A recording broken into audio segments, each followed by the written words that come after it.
All right. Yeah, my name's Jason Bahl. Talking about WP GraphQL, which is a WordPress plugin that brings GraphQL API to WordPress. The slides link is there on Twitter at WP GraphQL, WPGraphQL.com, and on GitHub, of course, WP-GraphQL. So who am I? Senior WordPress Engineer, Digital First Media in Denver, Colorado. I've been developing on WordPress for about 9 years. GraphQL developer now for about a year and a half. Denver native, and of course the creator maintainer of WP GraphQL plugin. So what I want to talk about today, first, why does WordPress and GraphQL make sense in the first place? I want to look at this from my business perspective where I work. What does it solve for us specifically? And then what can GraphQL solve for the greater WordPress community? And then I'll do a quick WordPress overview for those of you that have never used WordPress or maybe haven't used it in a long time. Usually I'm talking to WordPress community about GraphQL. Now I'm talking about GraphQL community about WordPress. So, and then we'll actually look at what it takes to install, activate, and start using the GraphQL plugin. Then I'll do a couple quick demos. And then I want to talk about a couple things I've learned while building and maintaining the plugin. So first off, why WordPress plus GraphQL? So in the first place, at Digital First Media, where I work, we have, we're a publishing company. We have like 106 newspapers across the country. We publish lots of content on the web, native apps, and print. So we have 106 distributed websites that operate independently but need to be able to syndicate content to and from each other. So yeah, we have distributed WordPress installs. We need to manage them one at a time, but also from a higher level view. So like my team that has our hands in 106 installs needs to be able to somehow look at that data without having to go to 106 separate sites. Content syndication, so when you publish an article on, let's say, San Jose Mercury News, maybe Los Angeles Dodgers are in the World Series or whatever, right? You publish that, maybe you want that to be published on 3 other newspapers, Mercury News as the canonical. So we're sending data from one side to another. And we were doing that with REST for a while, but GraphQL made sense for us, and I'll explain why. And then micro apps, like I mentioned, we have 106 sites. Our team needs to interact with those, and it's hard to do that one at a time. So be able to access data from multiple different WordPress installs and be able to see what's going on. GraphQL makes sense for that.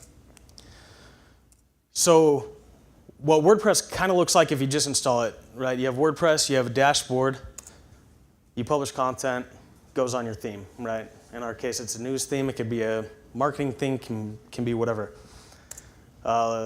We also use WordPress to populate our native apps. So we have iOS and Android. Same content coming from the same WordPress install, presented differently. In some cases, different content altogether makes it to those sources. We also use WordPress as a source for print. So if you're reading San Jose Mercury News, for example, the print edition got populated from content that was entered initially in WordPress. As time has gone on, the WordPress dashboard isn't the only entry point for entering content. There's decoupled applications. Calypso is a popular project in the WordPress community. It's WordPress.com's React-based JavaScript application that communicates over REST as well. So you can communicate with WordPress outside of the WordPress PHP dashboard. And again, they have mobile and native mobile clients to communicate as well. So you have different sources creating content, different sources rendering content. So for a long time, in tech time, 15 months or so, we've been using the REST API very heavily to do these things. But we don't have just one site. Like I said, we have 106 sites. So we have, at the center, we have a site that communicates with all these sites, but we have lots and lots and lots of sites. So we have to manage them each on their own, but also as a cluster. Because we also divest properties every once in a while, so they need to be able to operate on their own if they got bought by another company. So yeah, pretty common story in the GraphQL community. We've been doing that with doing a lot of syndication of content with REST. So some frustrations we ran into, the implicit request, just seeing an endpoint in a code base. When the developer's writing the code, cool, they're familiar with the docs, REST requests make sense.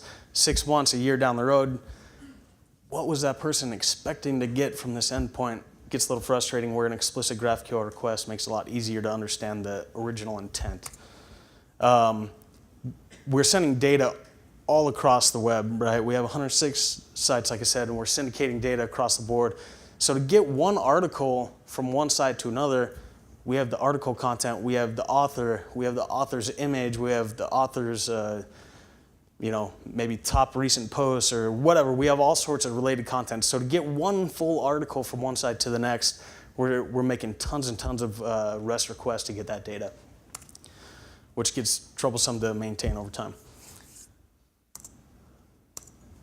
Yeah, so what we thought was, let's take the same structure we have, right? WordPress in the center, different things, creating content, same output, but do what we've heard today. Let's have everything talk to GraphQL and just wrap the WordPress REST API. Okay, so we did that. I created kind of a wrapper in Node using, I think, Apollo server, just as a mock to kind of sell it to my team. Like, GraphQL makes sense, right? We can make these explicit queries. It's going to save us a lot of headaches understanding what data is going where. But over time, because we were supporting all these different use cases, our REST API had grown to be this behemoth endpoint. Like, an article endpoint has anything you could possibly want about an article. So you get, just for a list of 10 posts, you get 6,000 lines of JSON back when all you needed for your particular case was maybe the title and the link and ID.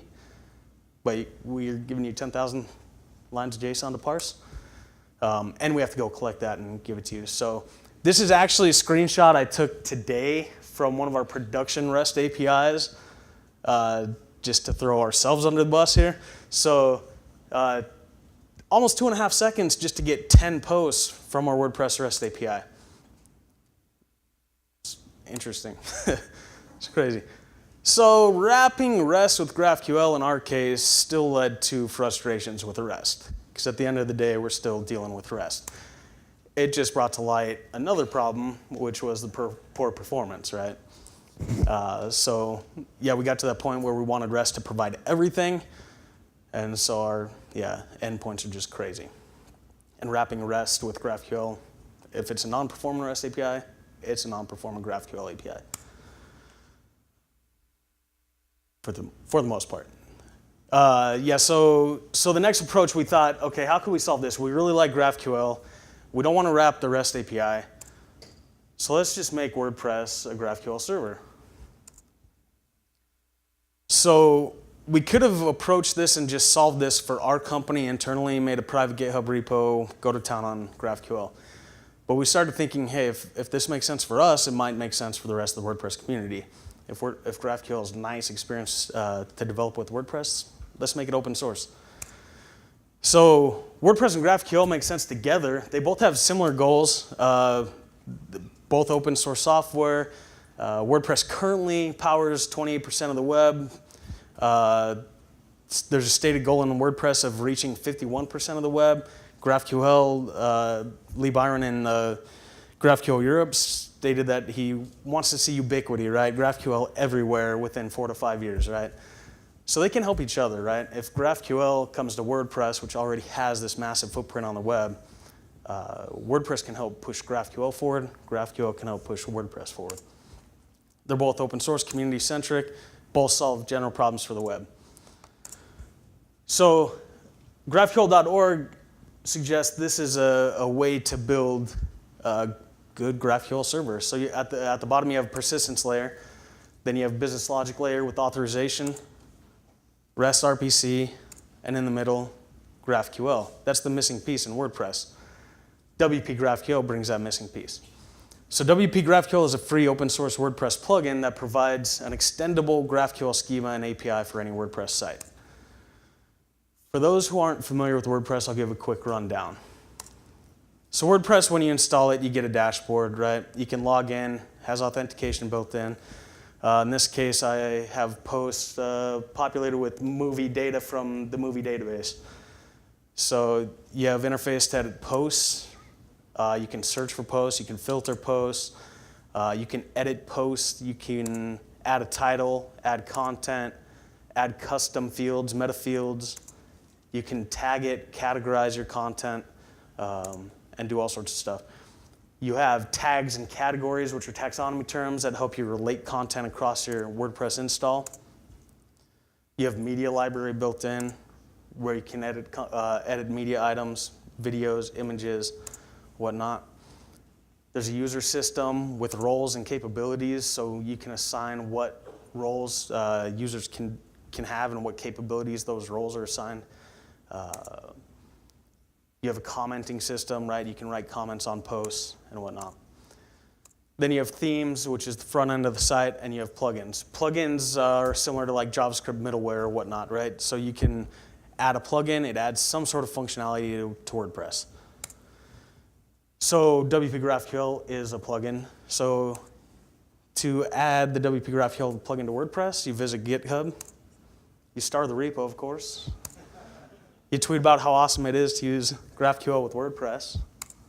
Then you clone or download the plugin. And then you install and activate it.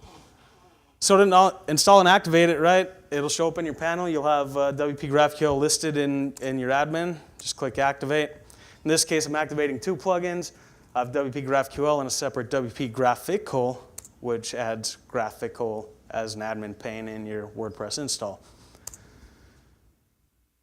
So once you have that active, you have the full puzzle together, right? We have REST API, we have RPC, now we have GraphQL and WordPress. And we have the authorization and business logic layer that you already have implemented for your WordPress site. So what the plugin does, it treats your data like a graph. So what does WordPress look like as an application data graph? You have posts, you have users, you have comments, pages, terms, media, and they all have connections with each other to some degree. So the plugin just turns WordPress into a graph. So I'm going to do some demos now. Let's see. All right.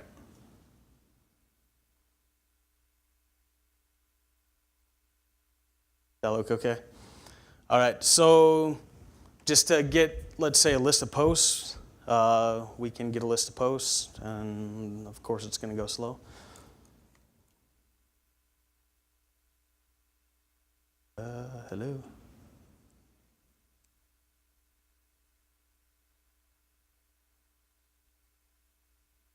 Or not.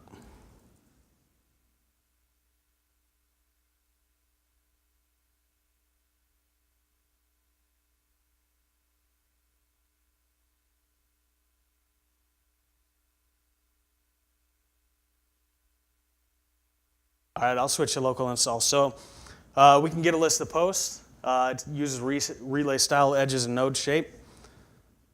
So we can specify what we want to get from that, and by default it's going to have a schema built for you that matches the WordPress schema. So if we want to get nested data like an author, we can do that and get that.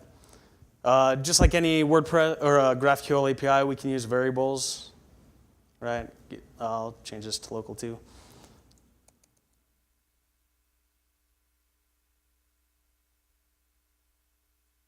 So yeah, we can pass variables, we can paginate, so I can take a cursor,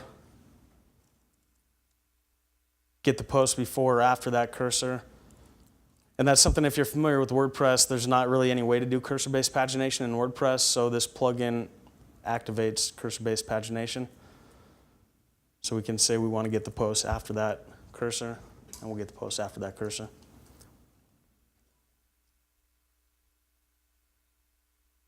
So same thing, we can get deeply nested data as well in WordPress now without having to make several REST API requests like we would have had to before. So I want to look at what it takes to extend the schema. So WordPress has a easy to use hook and filter system, so it's easy to extend things in WordPress. So I want to take a look at what it takes to extend WP GraphQL. So a common thing you can do in WordPress is to register a post type. Post type is just a new content type, right? A place to store content. So let's say we're creating a bookstore for GraphQL Summit. We might register a post type. What is this, 8, 9 lines of code? So we hook in, we say, hey, WordPress, I want to register a post type called books. I want to have fields, title editor, and custom fields. And then I say, I want it to show in my GraphQL schema. And in GraphQL, I want it to be called book and books for plural. And then I can add a custom taxonomy. A taxonomy is going to be a way to group these books. So we can add a genre taxonomy. Again, just 8 or so lines of code. And then we have an interface in WordPress and a GraphQL schema. And I'll show you what this looks like in a second. And then books also have maybe other properties like a price. So you can add a custom field to the book schema with just a few lines of code as well. So here we're adding to the GraphQL book fields, we're adding a field price, and then we set how to resolve that from the post meta. So what you get with just, what was that, 16, 20 lines of code, you get an interface in WordPress. I'll zoom that in a little bit. So you get an interface in WordPress now to manage books, and then to manage genres for those books. And then we can query those with GraphQL.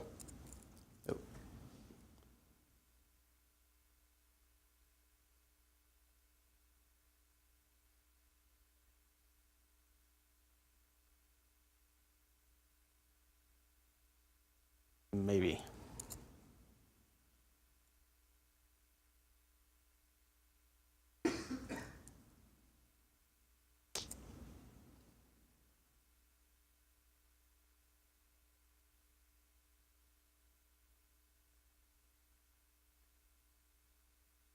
Sorry about that. I don't know what's going on with that endpoint. I'll switch that one to local as well.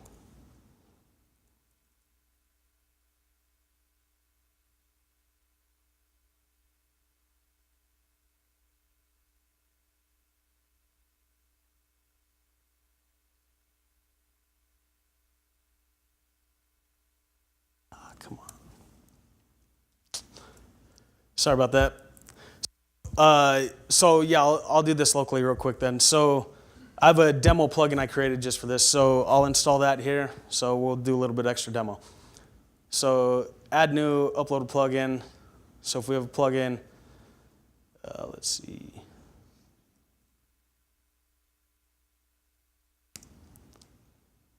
I'm going to install a few plugins that I had for this demo real quick. So this is how easy it is to install a plugin though in WordPress. So you upload a plugin. If you have a zip, you upload it, and you're good to go.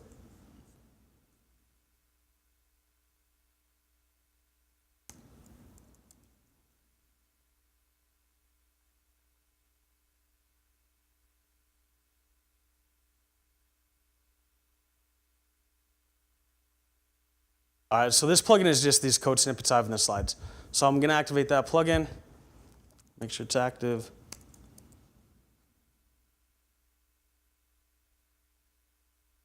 Cool, so set some demo. So now I can query this locally.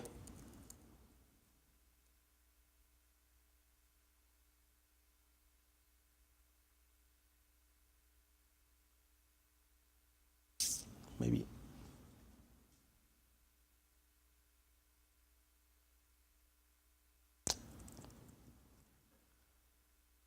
They always say live demos are not a good idea, and I'm learning why that is. Sorry about that.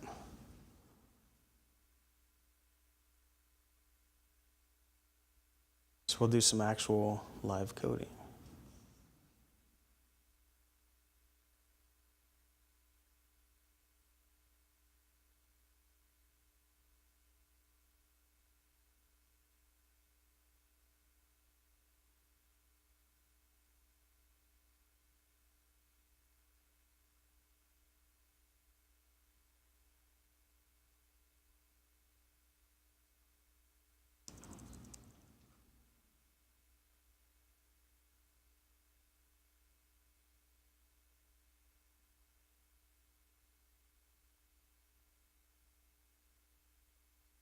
All right, sorry about that.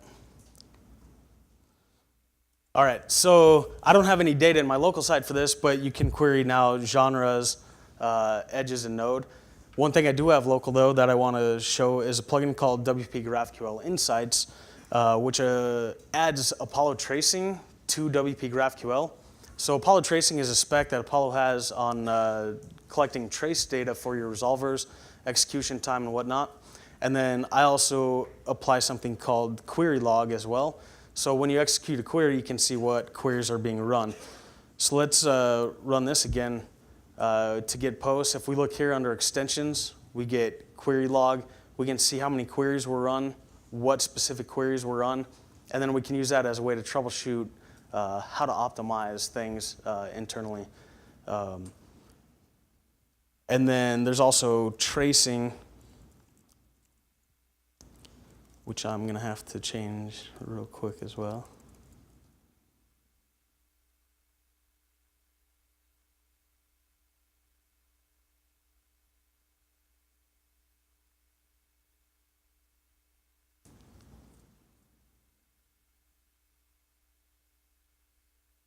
All right, so I have right now filtered to not show trace data, and I can filter it to show trace data. So now, when just 2 lines of code I change to show trace data. So now I have trace data with my resolvers. So I can resolve data, resolve tracing. I get the start time, the end time, the duration of the entire query, the duration of each resolver, the path to the resolver. So this is what Apollo Optics, or Apollo Engine, I'm sorry, uses now to collect data. So we can send this data to a service like Optics. So WP GraphQL has that extension for you already. And then, so another common thing too, so WordPress, you're going to get WordPress schema for WordPress data out of the box. So posts, pages, comments, anything that WordPress does, you're going to have a schema for. You can browse the docs, you can query for it, you can mutate data as well.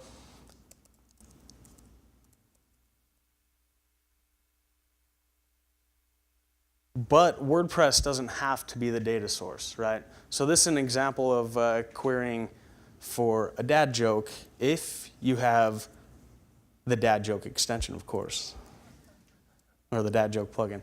So WP GraphQL dad jokes, I built this just as a demonstration to show that WordPress doesn't have to be the data source for your data. So I just activated that plugin, and now I can query for a dad joke. In this case, I'm getting back, why was 10 scared of 7? Because 7, 8, 9, right? So every time I execute a GraphQL query with a dad joke, I get a random dad joke, and this is resolving to I can't has dad jokes. So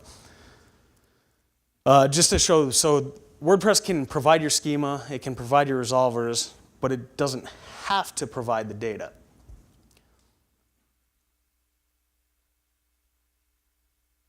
So let's take a look. I want to show, I mentioned that WordPress has this authorization layer and business logic layer. So I want to showcase what that looks like with GraphQL. So we can make certain fields private or certain types private, for example. We can assign resolvers a certain role, so only administrators can see data for that field, perhaps. So I want to show what that might look like.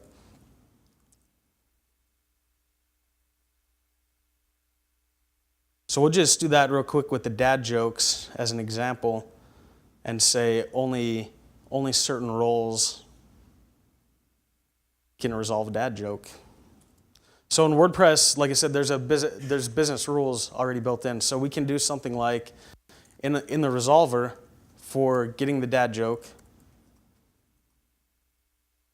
all we have to do is say, can the current user do this? So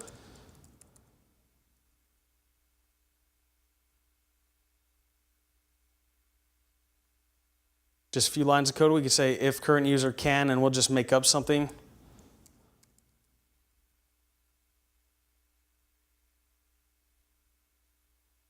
Do something crazy, which is not a capability anybody has.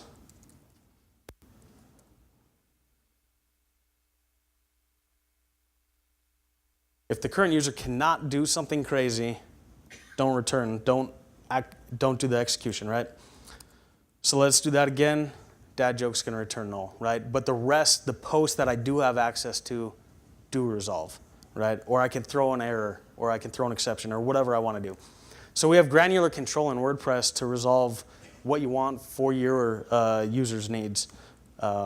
Use an existing WordPress foundation. So then I also want to demonstrate let's see if this is going to work. Of course not.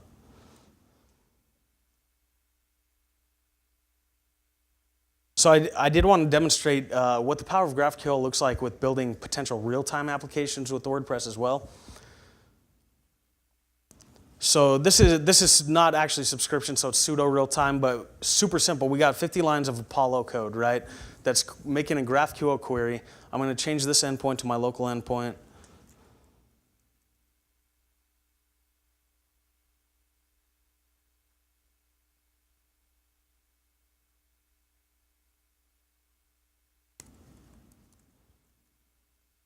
All right, so here we have just super simple 50 lines of React code with Apollo, listing stuff from WordPress. If I go into WordPress and actually edit content,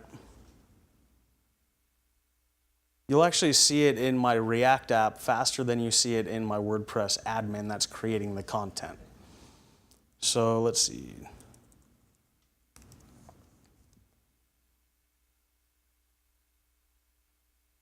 So let's go ahead and add a new post. We'll just call this GraphQL Summit.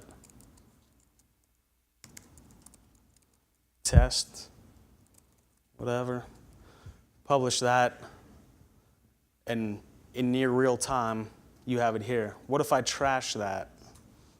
So I can move this to the trash, and you'll see that update faster in my Apollo application than in my WordPress application. So this opens up a lot of power, right? WordPress is 28% of the web. GraphQL is trying to get to ubiquity, and I think the parity of them working together can help us get there. So I want to talk about my journey a little bit. So I just have a few minutes left. So I want to talk about how the project has evolved, some things I've learned, and some production examples. So the evolution timeline, about a year ago, initial commit, I was getting frustrated with the REST stuff we were doing at work. Said, yeah, let's go for it. So started working on it about a year ago. Found out there's another project. One of the guys that worked on the core WordPress REST API was also frustrated with REST and started working on GraphQL API as well. Found his project on GitHub. We joined forces in January of this year. He's been contributing to my repo now. In February 2008, I refactored to make use of the relay schema conventions, the edges and node. And I can talk about that more later if you have questions. I won't get to it right now. We host with WordPress VIP, which is an enterprise host for WordPress. In April of this year, they approved the first version that we submitted to them, which opens up the doors for other large publishers such as Quartz.com, Time Inc., People Magazine, other folks that host with WordPress VIP to start using GraphQL as well. So that's a big milestone for WP GraphQL. In May 20th, I heard about the first public WP GraphQL extension that somebody had built. In June, the GraphQL elephant was born. I do have stickers. And currently, we're at our 20th release. We're still considered beta. It's a pre-1.0. There will be potential breaking changes before we hit 1.0. We're trying to target a December 1st 1.0, stable, try not to make any breaking changes after that, unless we absolutely have to.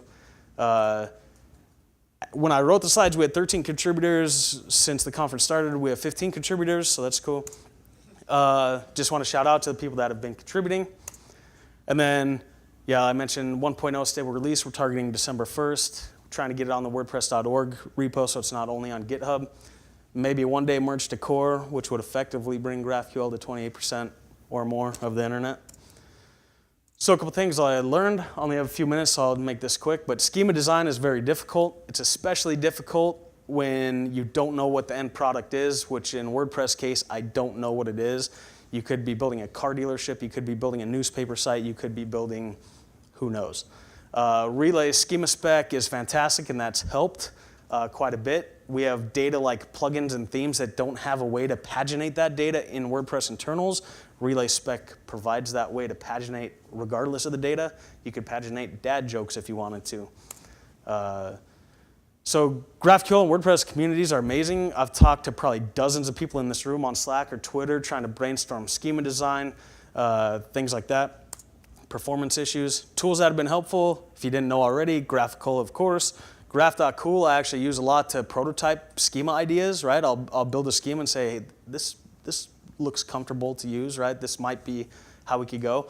Apollo Launchpad has also been helpful. I've had issues with things, create a Launchpad, send it to somebody to check it out. Want to shout out to 2 projects that are using WP GraphQL in production. Quartz.com, large publisher, they launched a site just a few weeks ago, work.quartz.com. It's running Apollo. You can actually open it up and play with Apollo dev tools. They use WP GraphQL from their parent site, qz.com, serves up the API, work.quartz.com queries that API, and you have this single page, pretty snappy interface, of course with a big ad, because they're a publisher. But yeah, it's a single page app you can open up, like I said, check out Apollo DevTools on here. They actually use Persist GraphQL as well, so they have a whitelist on their WP GraphQL server. Apollo generates a list of allowed queries that they can execute. Anything else is not allowed. So they have a semi-public, semi-private GraphQL endpoint, but it's powered by WP GraphQL. Hope Lab is also another one. This is just a small company, or the agency that made it is just a small agency that wanted to build a more modern interface and didn't want to use REST, so they turned to WP GraphQL. And again, it's using React and Apollo as well. So I just want to shout those out. And I think my time is up. So slides for future reference, Twitter at WP GraphQL, WPGraphQL.com, and of course on GitHub. Thanks.